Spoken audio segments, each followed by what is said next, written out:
Wajir County in Kenya's northeastern frontier is experiencing climate change in its most visceral form. Desertification so rapid and relentless that entire communities are watching their world literally disappear beneath their feet. What's happening here isn't just environmental degradation, it's a real-time demonstration of how rising global temperatures translate into local catastrophe. This is Earthwise.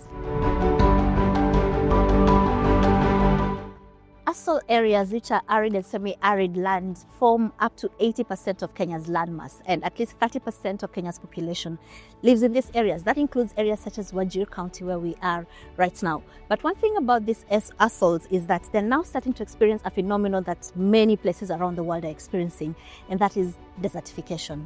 That means vegetation disappearing and sand replacing it, a problem that is made worse by climate change. And here in Wajir County, you can see this very clearly, and that's why we are here on the ground to see this.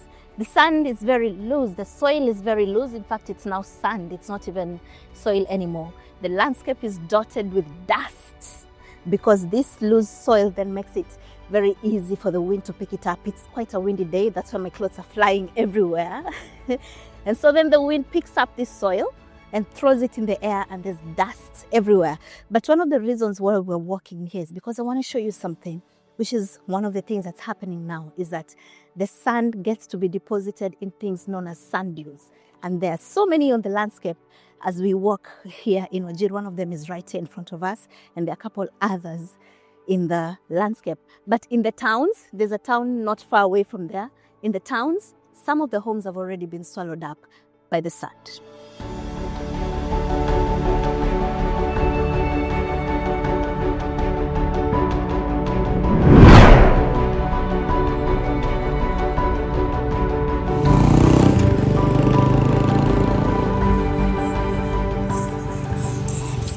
The sound comes fast in the darkness, the rhythmic scraping of metal against tarmac, a desperate symphony played out nightly on the streets of Wajir. By 8 p.m. every night, teams of workers armed with shovels and wheelbarrows are already at work, racing against time to clear the sand that has accumulated throughout the day on the town's main roads. This is the new reality in Wajir County, where what scientists call desertification has accelerated from an environmental concern into an existential crisis. Tonight on Earthwise, we'll explore how an entire region is disappearing beneath advancing sand dunes and what it means for the millions of people living in similar conditions across Africa and beyond.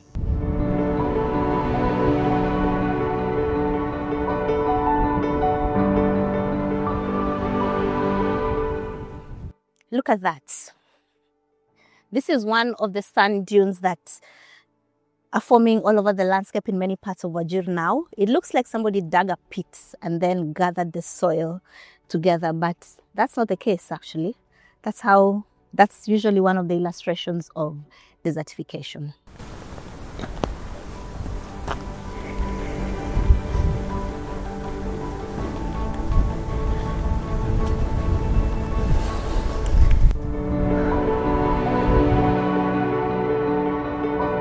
Let me paint you a picture of what I witnessed in Wajir. Picture your main street or your main road where you live, the one where you shop, where your children walk to school, where life happens. Now imagine waking up tomorrow to find it buried under sand. That's not science fiction in Wajir, that's everyday life. عرضة مارتي هرقبك لمونيقة قفعة wax kasta maarso way keenaysaa abaarta geedii dhirta dhulku ku yeeliyo naga suulisay maartay geedii inta dhulku ku yeelanay carradu soo naga duubmaan marka saameyn badan ay nagu haysaa carradan iyo dabeeshan faa'iido marka magaaladani waxa waaye balad weyn waa tuulo maartay caybool hoos u maadeys anaga horta biyo meesha aan joogno biyo ma laha laakiin biyo hadii leedahay waxaan isku saacideynaynaa maaragtay dadka oo sidii u kala tabaroon yahay haddii bugtaanka imaada haddii maaragtay xanuunaha hargabka imaadaan saas waa isu saacideynaa haddii biyo heli lahayn dhulka dhir waan gashan lahayn iyo maaragtay waan qabsan lahayn waa abuuran lahayn geedaha ah marka sababtoo ah geed waxaan u abuuri weynay maaragtay biyo ma laha markaan saasa maaragtay aan isu saacideysan lahayn waxa qabsan lahayn alxamdulilah ilaahay xaggiisa baa wax ka qaban kara meel kale waxba kama qaban karaan صح laakiin dhibka inagu haysa nin waqtigan 12 habeenka 12 dhaarta sigada waxaan ugu haysaa irsaaqada cunto hataa wax ku anfacayn. You said even the food that we cook it's soiled every time and then. Hergab waqti meelaas kale ma aad aqaanin oo maanta dhan ku hay. There is flu all the time. This? Flu. Yeah. Okay. أنا حجيم وحلا أنا عاروني وحست ألجي وحست أذاقن ما تروح ألجي ما فاهم. They have this skin rash. Desertification, the process by which fertile land becomes desert, has accelerated dramatically across East Africa as climate change intensifies. The science is clear. Rising temperatures increase evaporation rates, erratic rainfall patterns disrupt soil formation, and extreme weather events strip away the thin layer of topsoil that supports life in marginal lands. geedkaas oo kale ahaay marka carrada say u socotay waa arkaysaa maleen geedkan waxa ka soo jeeda waa arkaysaa soo ma geedkan waa kan carradan say u socotay dabaysha u socotay waa isreeb carrada say u socotay geedka ilaa hadda koray marad waxay wada geedka idil waa qaran saas ku dhuma geedkaas fiiraad geedka oo kale ahaay carrada say ugu dafiira waa dhamaad waa ingiga carrada dishay qaarkiisa damaadee loqoda waxa laga yaabaa salka intuu ka qoyan Mbegu haiwezi panda kwingine na ikamea. markii geedaha La abuuri karo geedkan. geedkan ma Laga keenaa. geedkan ma abuur ma asiga miri waa bixiyaa miriis dhulku way ku dhacaan waa baxan laakiin adii abuurhaan hadii la abuuraa la miri waa bixiyaa miriis hadii la abuuraa la kale inay baxaan waa dhici. When the sand dune buries this tree, it vanishes like that for good. Yeah. And how long does it take for the tree to be completely buried? It can take 3 months, 2 months, and it can be buried completely. Yeah. And is it usually a big tree that grows tall? Sometimes yes, sometimes no. Yeah. Sometimes it can be buried when it is still in the process of growing and young. In Wajir, these climate impacts converge with devastating precision. The Kenya Meteorological Department reports that 2024 marked another year of climate extremes, with significant rainfall variability creating severe flooding in some regions, while others, like northeastern Kenya, faced prolonged drought. Temperature records show consistent warming trends, with average temperatures rising 1.2 to 3 degrees above historical norms, a seemingly small increase that triggers cascading environmental collapse in fragile ecosystems. Combine that with rainfall so sparse that August averages just 0.1 inches of precipitation, and you have the perfect condition for what's happening. Soil literally turning to dust and blowing away. This is a plain land where most of the time there is sand dunes, dust, and people suffer in this place a lot. And there is a scarcity of water also. And most of the indigenous trees are buried by these sand dunes and dust. Most of the local NGOs around Wajir County, especially ALDEF Kenya, have tried its best to fight the effect of climate change. So this is a manifestation of climate change? This is a manifestation of climate change. Okay. Yes. Okay. What does, you know, the people who live in this area are predominantly pastoralists. Yes. And they keep herds and herds and herds of livestock. Even as we're coming here, we found huge herds of camels, huge herds of goats, huge herds of cows. Does that have anything to do with desertification? Does it exacerbate it anyway? Okay, fine, yes, somehow. This is a place where we are pastoralist communities in this part of Kenya. And the larger the animals, The richer you are. the richer you are. Yeah. There is the more animals that are here, the lesser the grazing land. Because the number of animals are growing, the grazing land is becoming smaller. Yes. More so, the effect of climate change when it comes to this place is always has a problem when it comes to climate change. One, when it is raining, there's flash floods. When it's June and July and it's windy time, there are sunny dews and trees are buried. And when there's drought, they are economically flushed out completely. So there's no better side of this part of the country, kind of. Yeah. Climate change decimates the community. Climate change decimates the community completely. Yeah. So how big is this desertification problem in this county? It is extremely big. I can say when it comes to Wajir County, it's almost 80%. Already occupied by desertification? Yes, almost. Because most of the time, right now, we just had the rainy season, just some few months ago. Yes. And you can just witness what is going on right now. Yeah. It looks like it has never rained. Yes, the wind, the dust, everything. It's always like this. Always, almost always like this. And we tried our best as an organization, as ALDEF Kenya, to educate people around here and bring projects that help them reduce the climate, the effect of climate change. But the issue is, we cannot do it 100% because of funding most of the time. And the land is very vast. We cannot reach everybody. This map of Wajir County shows the various land gradations across the county, with desertification indicated in at least half of the county. The transformation follows a predictable pattern driven by climate breakdown, rising temperatures. Wajir now experiences extended periods with daily highs above 36 degrees Celsius, increased evaporation rates beyond what sparse rainfall can replenish.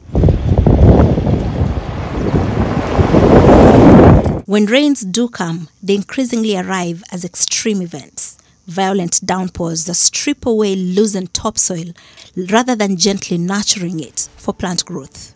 So one thing that the locals have said about these sand dunes is that they tend to gather around trees. And most of these trees are indigenous trees. But the thing is, once they gather around a tree like this, because the tree kind of stops the speed of the wind, so once they gather at a tree like this, what follows is that the tree dies. Because the sun keeps gathering and rising and rising and rising until eventually, within 2 to 3 months, there's nothing left of the tree. So this is one of the many trees that dot this landscape that is now a shell as a result of desertification. The human cost of this environmental crisis extends far beyond inconvenient commutes. The community speaks of consistent respiratory illnesses and children with frequent eye infections. Meals are no longer enjoyable because dust frequently blows into the food. Some children even miss days of school every year, not because of poverty or conflict, but because of sand. Drought is a cyclical and often reversible with seasonal rains. And desertification, however, signifies a deeper structural changes in landscape. So it's good to see the distinction between the two, like the sand dunes, which you are talking about, that swallowing the infrastructure. This distinction is vital because it signifies our strategies. Instead of maybe temporal responses, we look at a situation where we are able to build a climate-proof infrastructure, resilient communities that are able to adapt and bounce back and recover from any incidents of drought and desertification, And we do that through multiple approaches. One, as an authority, we have to continue providing the responses when the capacity of the community is overpowered by the prevailing drought circumstances. But by and large, the focus of the government is to build the resilience of the communities across the ASAL counties. According to the UN Convention to Combat Desertification, 2 trillion tons of sand and dust enter the atmosphere every year. While most comes from natural sources, at least 25% originates from human activities such as unsustainable farming, poor water management, and yes, climate change.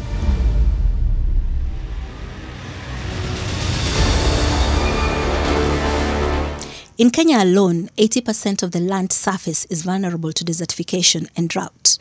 That land supports 30% of the population, half the country's livestock, and the wildlife that drives Kenya's crucial tourism industry. But here's what struck me most about my time in Wajir: the remarkable resilience of communities refusing to surrender to impossible odds. At the community level, at the household level, what are some of the things that they can do in order to protect themselves against the sand? They can do a lot. If this family, maybe they are wealthy, it depends on the livelihood of the family too. When you are putting prevention into everything, it needs resources. It's very unfortunate nowadays.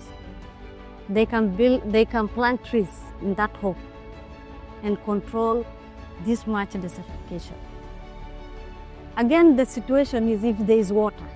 Is there availability of water in that town so that they can control these typhoons? It is very hard, but we can give it a try. We have to shift gear from our response to resilience, and through our participatory disaster risk assessments, communities highlight their needs, and be it water infrastructure, sand dam construction, or livelihood diversification.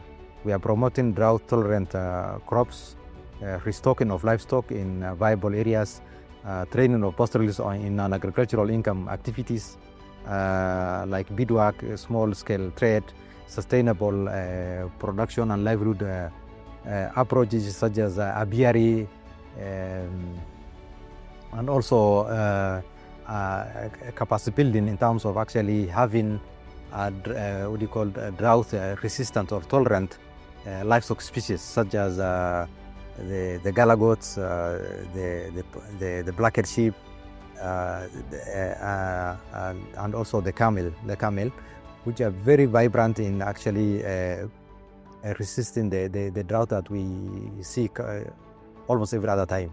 So that's what we are doing, and also here in Wajir, we were able to actually invest in a number of water pumps, dams, pipelines, infrastructure, apiary and beekeeping production and promotion through our communities, as well as the cash transfer, which is also very important in terms of building the community assets and making them access cash resources that the communities are able to buy their very basic needs, and also attend to their asset reconstruction and building. There are larger efforts underway. The Kenyan government has developed comprehensive policies for arid and semi-arid lands with annual funding for development projects. International partners such as the UN Development Programme are supporting water scarcity initiatives and reforestation efforts, but the scale of the challenge dwarfs current responses. Climate projections show that while Wajir might see more intense rainfall events in the future, overall warming trends will likely accelerate desertification across the region. Frequency and severity of drought has increased over time, and these signals are shifted from our seasonal hardship to chronic stress in terms of when there's a increased desertification, then the seasonality whereby the drought is a seasonal thing its impact is multiplied or increased rather, and We work with the county steering group and technical experts from different organizations to integrate drought management with the climate adaptation frameworks. And this includes works with meteorological services, the Ministry of Environment, for example, and international partners to blend the local insights with cutting-edge climate science technologies and knowledge. So I'll say that while we have adequate capacity to deal with the drought, desertification is at another level that requires a more multi-faceted approach and a deeper understanding to see how best it can be retained.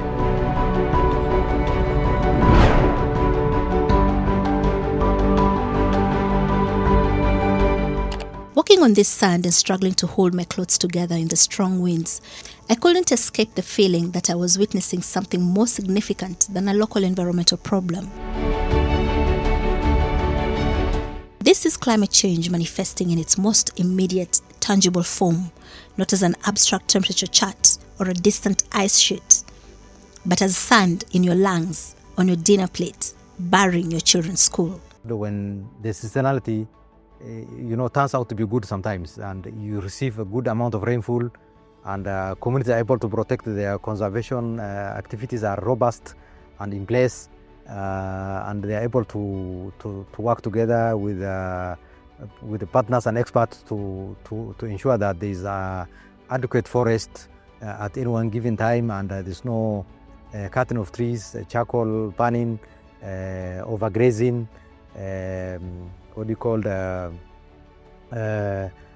Creating a climate that is conducive for encouragement of the desert or desertification for that matter.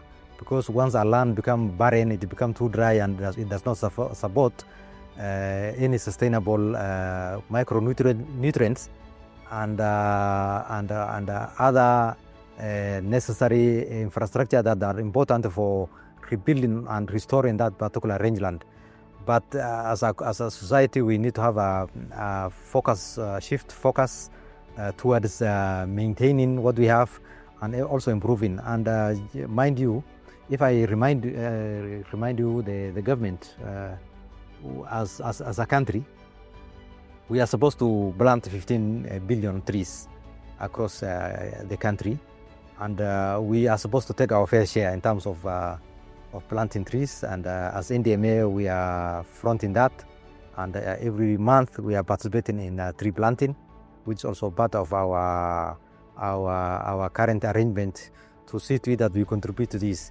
Same for the county government, same for the other sectors and development partners that are working with us. And also we have an obligation to sensitize our communities to protect the environment, to restore the degraded lands, and do their best, because it's supposed to be a collective effort to at least reduce desertification and increased, expansive possibility of drought becoming, a facilitator of this desertification process. The men sweeping the streets quietly work, as they do every night, armed with shovels and unwavering determination. They refused an interview with us, but with each passing day, the desert inches closer and the fight becomes harder. I'm Earthwise because in the area I come from, it's a semi-arid area, and I love to see one time, while it is covered by vegetations, and it should have a good life like other part of the country. Would you like to interact with us? Earthwise would love to hear from you.